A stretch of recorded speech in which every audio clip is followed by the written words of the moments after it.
नमस्कार, मैं हूं अमित शर्मा। हमारे खास कार्यक्रम जनता सरकार में बात करेंगे सत्ता के सिंहासन से लेकर जनता के सरोकारों तक। वहीं आपको हम बताएंगे प्रदेश सरकार की हर इस योजना के बारे में जो होंगी आपके काम की। आपको हम बताएंगे सरकार के उन विकास कार्यों के बारे में जिनका सीधा फायदा आपको हो रहा है। तो अगले 30 मिनट तक आप बने रहिए हमारे साथ और देखते रहिए जनता सरकार।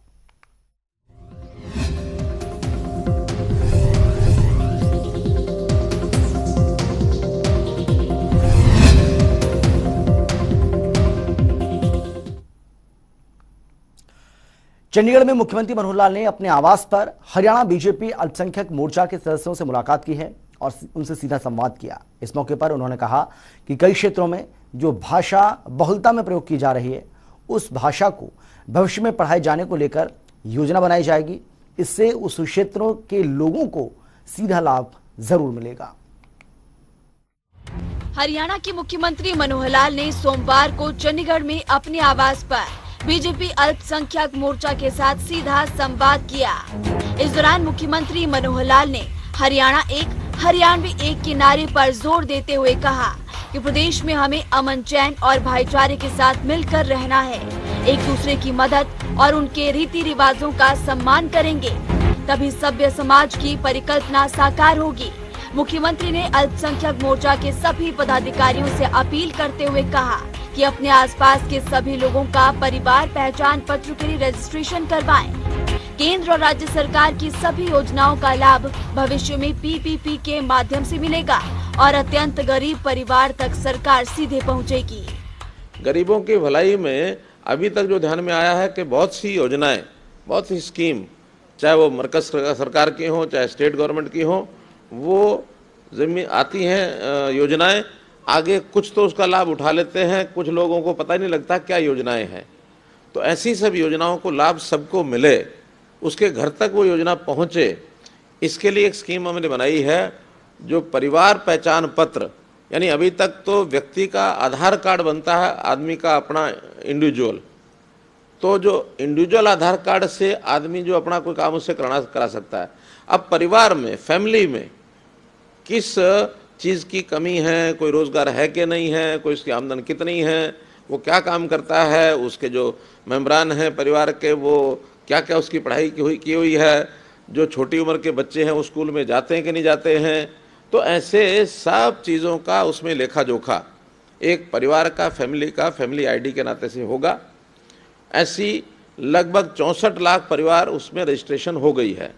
लेकिन हो सकता है हमारे आसपास के लोगों में कुछ लोगों ने परिवार पहचान पत्र ना बनवाया हो। हम जो यहाँ बैठे हैं, हमारा किस किस का परिवार पहचान पत्र बना हुआ है? बहुत अच्छा, हम सब जागरूक, सबका बना हुआ है। तो ये सबका बने, खास करके जो गरीब आदमी है उनका ज़रूर बने, क्योंकि सारी स्कीमें गरीबों की इसके माध्यम से मिलेंगी। जिसका परिवार पहचान पत्र नहीं होगा उसको कोई स्कीम का फायदा, न सेंटर की स्कीम का न स्टेट की स्कीम का, वो नहीं मिल पाएगा। उन्होंने कहा कि मुख्यमंत्री परिवार उत्थान योजना के माध्यम से 50,000 से कम आय वाले परिवारों को सरकार उनके हुनर के मुताबिक काम देगी, जिससे उनकी आमदनी में इजाफा होगा। उनकी जो आमदन है, फैमिली की इनकम है, उसको हम वेरीफाई कराएंगे।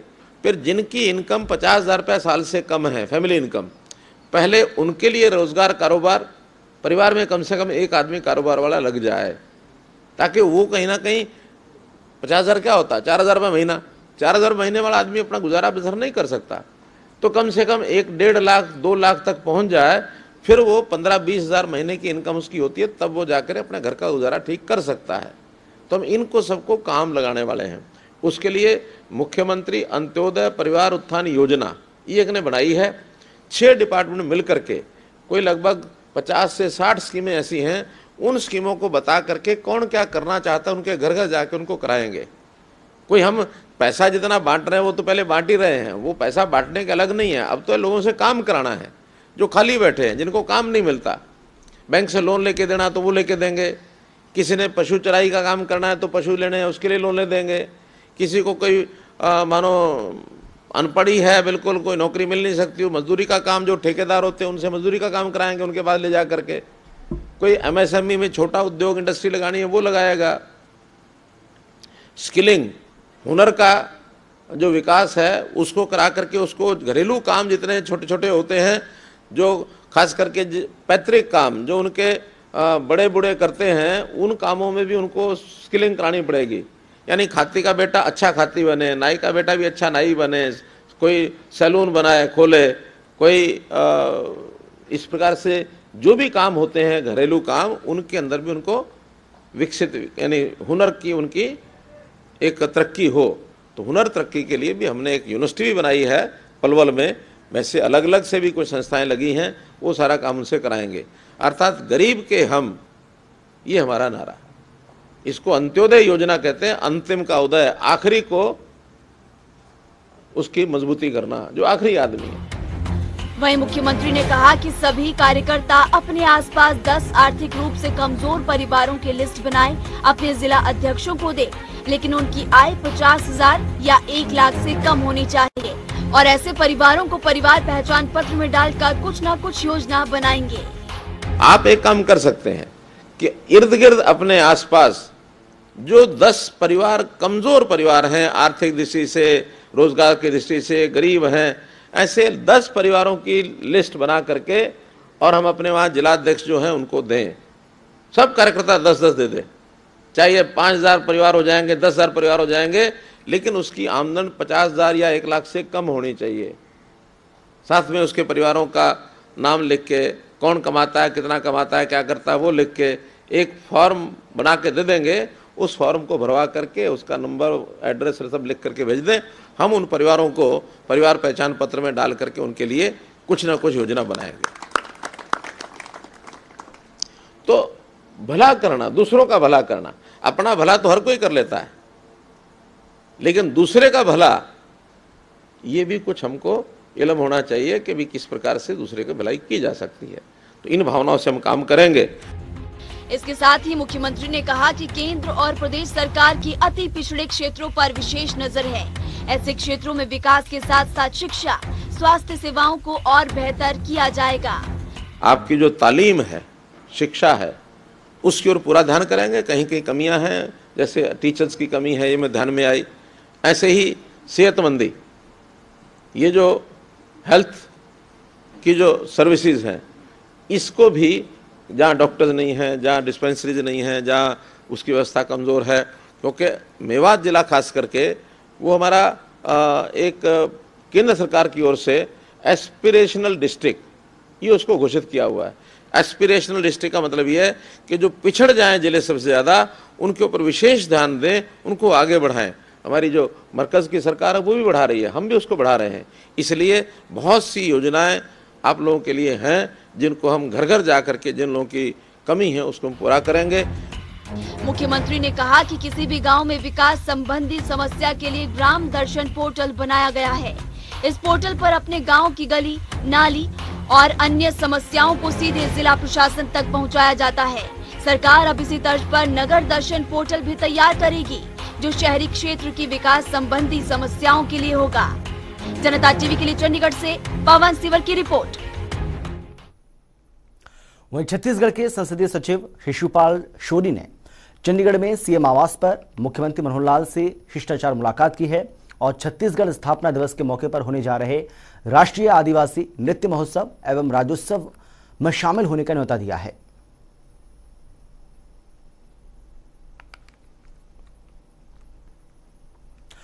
चंडीगढ़ में हरियाणा परिवार पहचान प्राधिकरण की पहली बैठक का आयोजन किया गया, जिसकी अध्यक्षता मुख्यमंत्री मनोहर लाल ने की, जो हरियाणा परिवार पहचान प्राधिकरण के अध्यक्ष भी हैं। इस दौरान उन्होंने अधिकारियों को निर्देश देते हुए कहा है कि 1 नवंबर 2021 से कई विभागों की ओर से दी जा रही सभी योजनाओं और सेवाओं का लाभ सिर्फ परिवार पहचान पत्र के माध्यम से दिया जाए, ये सुनिश्चित करें। मुख्यमंत्री ने कहा कि प्राधिकरण ये सुनिश्चित करें कि सभी सरकारी योजनाओं का लाभ पाने के हकदार हर पात्र परिवार के डेटा को सत्यापित किया जाए और जल्द से जल्द आवश्यक नियमों और नीतियों का प्रारूप भी तैयार करें, ताकि लाभार्थियों को समयबद्ध तरीके से सभी योजनाओं का लाभ मिल सके। मुख्यमंत्री ने कहा कि परिवार पहचान पत्र राज्य सरकार की एक महत्वाकांक्षी योजना है, जो न केवल व्यक्ति में अंतिम व्यक्ति तक सभी कल्याणकारी योजनाओं की पहुंच सुनिश्चित करेगी, बल्कि इससे हर परिवार को एक अलग परिवार आईडी मिलेगी, जो सभी सरकारी सेवाओं के लिए मान्य होगी। योजनाओं का लाभ पीपीपी से तैयार किया जाए। पात्र परिवारों के डेटा सत्यापित किए जाएं, ये भी मुख्यमंत्री ने कहा इस बैठक में। इसके साथ उन्होंने कहा कि जरूरी नियमों नीतियों का प्रारूप तैयार करें, अंतिम व्यक्ति तक सभी योजनाएं सरकार की पहुंचे, ये भी सुनिश्चित किया जाए। तो पीपीपी प्राधिकरण की ये पहली बैठक हुई है और बेहद महत्वपूर्ण बैठक मुख्यमंत्री की अध्यक्षता में, और सीएम ने इस दौरान जो अधिकारी मौजूद रहे इस बैठक में उन्हें तमाम आदेश भी जारी किए, तमाम निर्देश दिए।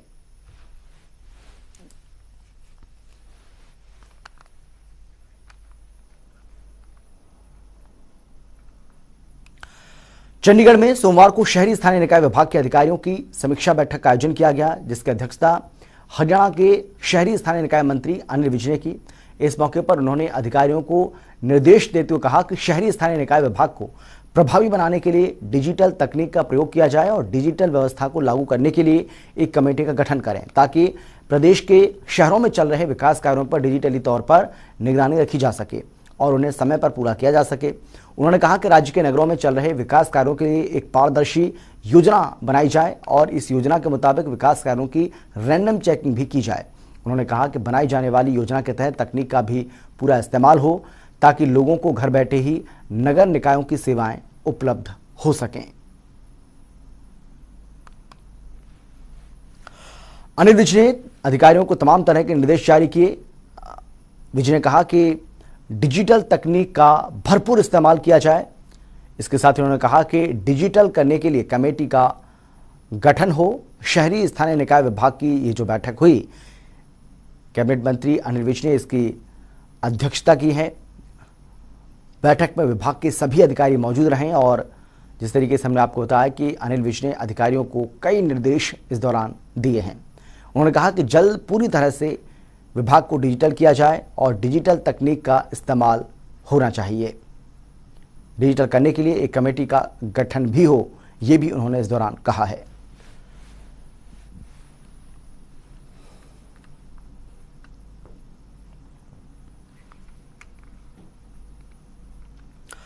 चंडीगढ़ में कृषि मंत्री जेपी दलाल ने पत्रकारों से बातचीत करते हुए कई मुद्दों को लेकर अपनी बात रखी है। इस दौरान उन्होंने हरियाणा में धान की खरीद सुचारू रूप से जारी है ये कहा और कहा कि किसानों को किसी तरह की कोई समस्या नहीं आएगी। साथ ही कहा कि हरियाणा में डीएपी खाद की कोई किल्लत नहीं है। इसके साथ ही उन्होंने दिल्ली के सीएम अरविंद केजरीवाल को जवाब देते हुए कहा कि पंजाब में चुनाव हैं और इसीलिए केजरीवाल अब पंजाब नहीं बल्कि हरियाणा के बारे में बोल रहे हैं, लेकिन यहाँ का किसान पराली नहीं जलाता है, क्योंकि हमारे राज्य का किसान पर्यावरण के प्रति बहुत ज्यादा जागरूक है। इसके साथ ही उन्होंने कहा कि कांग्रेस में कई गुट बन चुके हैं, जिसका असर हर राज्य में देखने को मिल रहा है।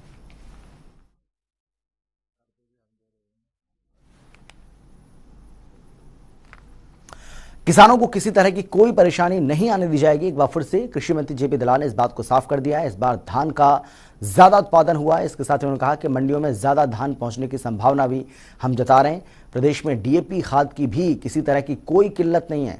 तो कृषि मंत्री जेपी दलाल ने कई मुद्दों को लेकर अपनी बात रखी है। इसके साथ ही उन्होंने दिल्ली के मुख्यमंत्री अरविंद केजरीवाल के उस बयान पर भी पलटवार किया जिसमें कहा कि पराली जलाने की जो समस्या है वो हरियाणा में ज्यादा है और इस वजह से दिल्ली में इससे प्रदूषण फैलता है। इसको लेकर भी उन्होंने जवाब दिया। इसके साथ ही उन्होंने और भी कई ऐसे मसले थे जिनको लेकर अपनी बात रखी।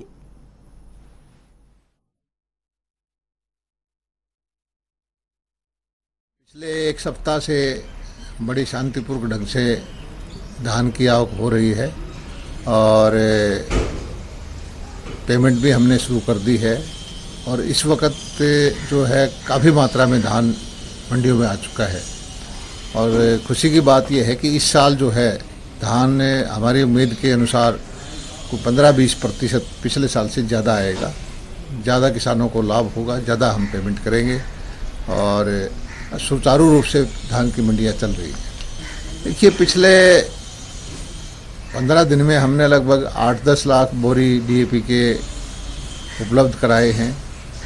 हमारे पास अभी भी 8-10 लाख बोरी का स्टॉक है और अभी तो बिजाई का वक्त भी नहीं आया है। सरसों की बिजाई 15 अक्टूबर के बाद होती है, गेहूं की बिजाई नवंबर और दिसंबर में होती है। तो कहीं शॉर्टेज का कोई विषय जब ज़रूरत होगी तभी आएगा, लेकिन मुझे नहीं लगता कि किसी भी किसान को किसी तरह की हम दिक्कत आने देंगे। इससे अक्टूबर के अंदर हमारे पास हर अल्टरनेट डे पे एक रैक आ रहा है। नवंबर की भी हम प्रबंध करने जा रहे हैं। किसान भाइयों से एक जरूर मैं प्रार्थना करता हूं कि जो सरसों के किसान हैं वो डीएपी की बजाय अगर एसएस और एनपीके का प्रयोग करें तो तेल की मात्रा भी ज़्यादा आती है, फसल भी ज़्यादा होती है और उसको कीमत भी कम लगती है। केजरीवाल जी ज्ञानी आदमी है। पहले वो दिल्ली के प्रदूषण को जब आता था दिवाली के आसपास पटाखे वगैरह जलाने से या व्हीकल पॉल्यूशन से, तो पंजाब, हरियाणा, उत्तर प्रदेश के किसानों को ब्लेम करते थे। अब क्योंकि पंजाब में चुनाव है, इस बार सारा जो ब्लेम है वो हरियाणा के किसानों पर डालने जा रहे हैं, जबकि हरियाणा में किसान पराली को नहीं जलाते। इक्का दुक्का घटना को छोड़ करके सारी पराली का सदुपयोग होता है। बेलर हमने दिए हैं, पराली का कंजम्पशन हमने किया है और किसानों को प्रति एकड़ 1000 रुपये भी हम दे रहे हैं। और किसान हरियाणा का वैसे भी पर्यावरण के प्रति जागरूक है और वो इन चीज़ों को समझता है, लेकिन हर चीज़ में राजनीति करना उचित नहीं होता। ये विपक्ष की बजाय कांग्रेस का एक पक्ष जनता के समक्ष है, क्योंकि कांग्रेस के अंदर बहुत ग्रुप हैं और उनकी आपसी खींचातानी होती रहती है। तो इस बार जो कार्यक्रम था इसमें कांग्रेस अध्यक्ष या कांग्रेस के बड़े पदाधिकारी तो नहीं थे, लेकिन जो अध्यक्ष को हटाने वाले बहुत सारे विधायक हैं जो कई बार मांग कर चुके हैं, वो जरूर इकट्ठे हुए थे। और कांग्रेस का हाल चाहे वो देश में हो, चाहे वो छत्तीसगढ़ में हो, चाहे राजस्थान में हो, पंजाब में हो, सब जगह आपस के ग्रुप बने हुए हैं, आपस में एक दूसरे को नीचा दिखाने की कोशिश कर रहे हैं। जनता के हितों की बात करने के बजाय वो आपस में अपने प्रभुत्व की लड़ाई लड़ रहे हैं और कांग्रेस से कुछ दिनों में टुकड़े टुकड़े हो जाएगी। चंडीगढ़ में बिजली विभाग के अतिरिक्त मुख्य सचिव पीके दास के साथ जनता टीवी ने खास बातचीत की है। इस दौरान उन्होंने बताया कि 17 से 18 करोड़ यूनिट प्रतिदिन बिजली दी जा रही है और हरियाणा में किसी भी उपभोक्ता की कैटेगरी में कोई कट नहीं है। हरियाणा में ब्लैकआउट जैसी कोई भी स्थिति नहीं है। हम पर्याप्त बिजली आपूर्ति सुनिश्चित कर रहे हैं। में कोयले की कमी के चलते बिजली की किल्लत का मामला सुर्खियों में है। मेरे साथ हरियाणा के बिजली विभाग के अतिरिक्त मुख्य सचिव पीके दास हैं। हरियाणा में कैसी स्थिति है इसके ऊपर बात करेंगे। दसब क्या स्थिति है हरियाणा की, चूंकि लगातार जो चर्चाएं हैं कि कोयले की कमी के चलते जो है वो संकट गहरा सकता है, क्या हमारे पास क्या है सर, स्थिति कैसी? पहले तो आपकी ये बता दूं कि इन दिनों हरियाणा में जो बिजली की मांग है वो करीब 16 करोड़ यूनिट से लेके 18 करोड़ यूनिट तक है और हम उस मांग को पूरी तरीके से मीट कर रहे हैं। किसी भी कंज्यूमर कैटेगरी के लिए कोई भी कट इम्पोज नहीं है, कोई भी रेस्ट्रिक्शन सप्लाई में नहीं है। लेकिन सच्चाई ये है कि अगस्त और सितंबर के महीने में जिन राज्यों में कोयले की खान है वहाँ बाढ़ की स्थिति हो जाती है, जिसकी वजह से जितना कोयला वहाँ से आना चाहिए उतना कोयला नहीं आ पाता है। आमतौर पर भारत सरकार का और सेंट्रल इलेक्ट्रिसिटी अथॉरिटी का निर्देश है कि जो थर्मल स्टेशन है वो 1 महीने के कोयला का स्टॉक अपने रखेंगे। तो ऐसी स्थिति में जब कोयला पूरी आ नहीं पा रही है तो वो जो आपने स्टॉक रखा है उसी को इस्तेमाल करेंगे। अगस्त के शुरुआत में हमारे पास करीब 21 दिन के कोयले थे, लेकिन ये हुआ कमी सप्लाई की हुआ और इस साल थोड़ा जो बाढ़ की स्थिति है उन राज्यों में सितंबर 15 तारीख में खत्म हो जाना चाहिए, उसके बाद भी कुछ दिन के लिए और कंटिन्यू किया, लेकिन अब हालात वहां सुधर रहे हैं।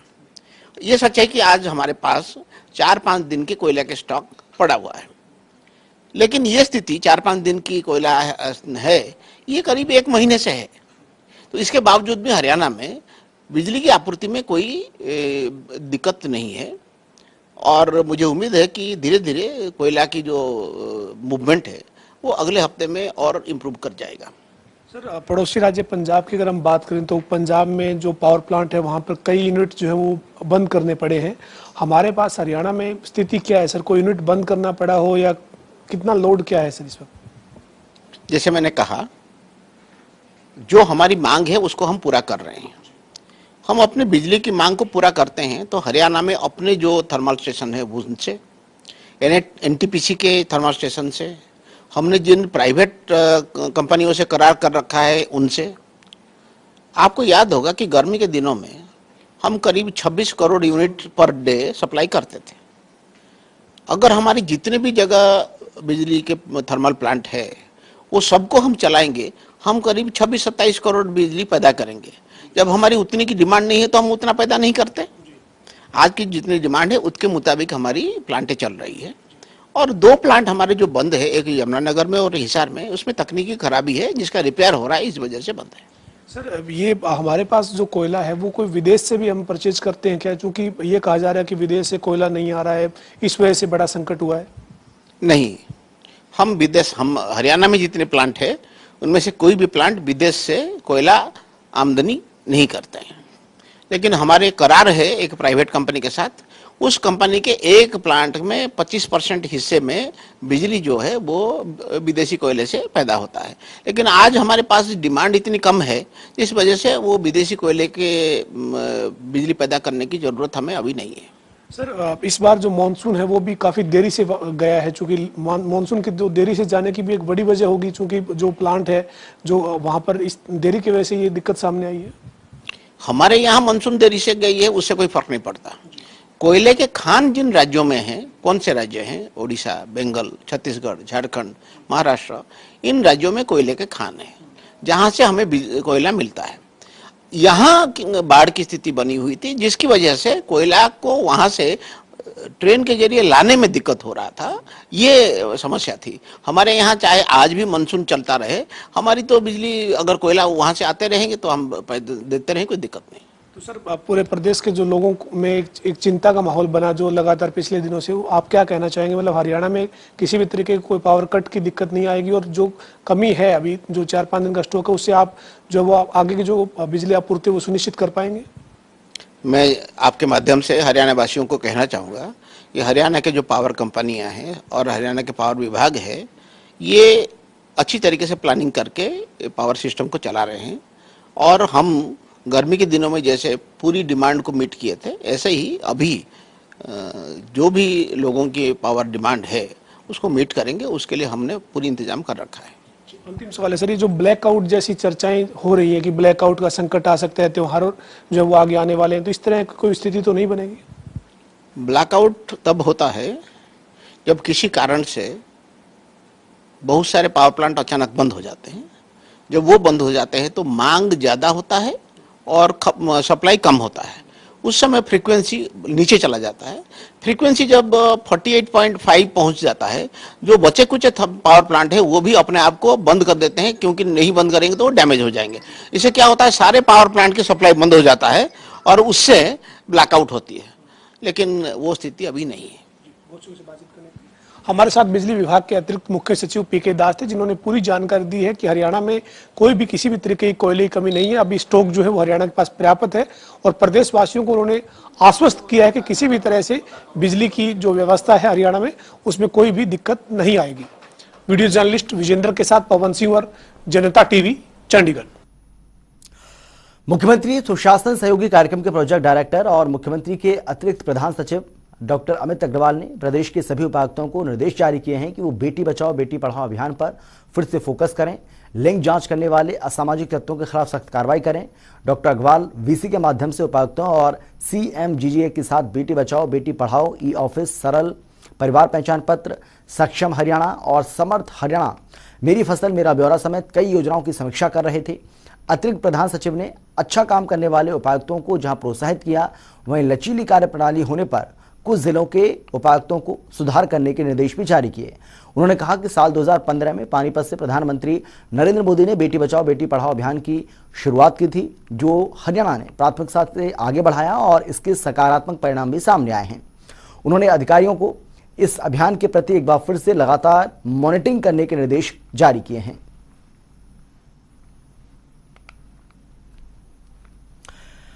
सरकार ने दिवाली से पहले कच्चे कर्मचारियों को बड़ा तोहफा दिया है। सरकार ने अब डीसी रेट हर साल 5% बढ़ाने का फैसला किया है, जिसके तहत डीसी रेट में बढ़ोतरी को लेकर पूरे प्रदेश को 3 जोन में बांटा गया है। डीसी रेट अकुशल, अर्धकुशल और कुशल श्रमिकों की मजदूरी होती है, जो उपायुक्तों की अध्यक्षता में जिला स्तरीय समिति तय करती है। सरकार के फैसले पर अब न्यूनतम मजदूरी और जिला विशेष उपभोक्ता मूल्य के सिद्धांतों पर डीसी रेट तय किया जाएगा।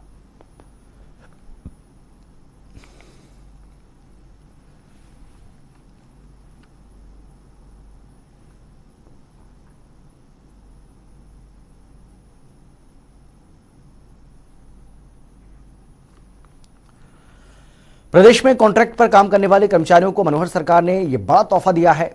सरकार ने कर्मचारियों के वेतन में बढ़ोतरी की है, साथ ही हर साल 5% इसमें बढ़ोतरी करने का फैसला भी लिया है। किस कैटेगरी के कर्मचारियों को अब कितना मानदेय मिलेगा, जानते हैं। यह आपको बता रहे हैं, फ्रेशर कर्मचारियों को वेतन group C1, group C2, group B यानी कि ABC जो कैटेगरी में किस तरीके से ये अब मिलेगा, ये आपको बता रहे हैं। 5 साल अनुभव वाले कर्मचारियों को वेतन किस तरीके से, किस कैटेगरी के कर्मचारियों को क्या वेतन मिलेगा, ये भी यहां पर आपको हम बता रहे हैं। राज्य सरकार ने पूरे प्रदेश के 22 जिलों को 3 कैटेगरी में वर्गीकृत किया है। तो ग्राफिक्स के जरिए आपको हम समझाते हैं कि कौन सा जिला किस कैटेगरी में आता है। ए कैटेगरी वाले जिले की अगर हम बात करें तो इसमें गुरुग्राम, फरीदाबाद, पंचकुला और सोनीपत हैं। अब बात करते हैं बी कैटेगरी वाले जिले, जिसमें पानीपत, झज्जर, पलवल, करनाल, अंबाला, ये वो जिले हैं जो बी कैटेगरी में आते हैं। इसके साथ ही हिसार, रोहतक और रेवाड़ी के साथ ही कुरुक्षेत्र भी बी कैटेगरी वाले जिलों में शामिल हैं। इसके साथ ही कैथल, यमुनानगर, भिवानी, जींद, ये भी जिले बी कैटेगरी वाले जिले में शामिल किए गए। इसके साथ ही सी कैटेगरी वाले जिलों की अब बात कर लेते हैं। महेंद्रगढ़, चरखी दादरी, नूंह, फतेहाबाद, सिरसा, ये वो जिले जो सी कैटेगरी में आते हैं। हरियाणा विधायक नैनपाल रावत ने रविवार को गांव मुजेड़ी के स्टेडियम में पौधारोपण किया। इस दौरान उनके साथ तमाम कार्यकर्ता मौजूद रहे। नैनपाल रावत ने कहा कि कुछ पार्टियां आंदोलन के नाम पर राजनीति कर रही हैं और धरने की वजह से मजदूर तबके की रोजी रोटी छिन रही है। हरियाणा के लोगों का धरने की वजह से भारी नुकसान हो रहा है और इसीलिए देश और प्रदेश के हित में इस धरने को समाप्त कर देना चाहिए।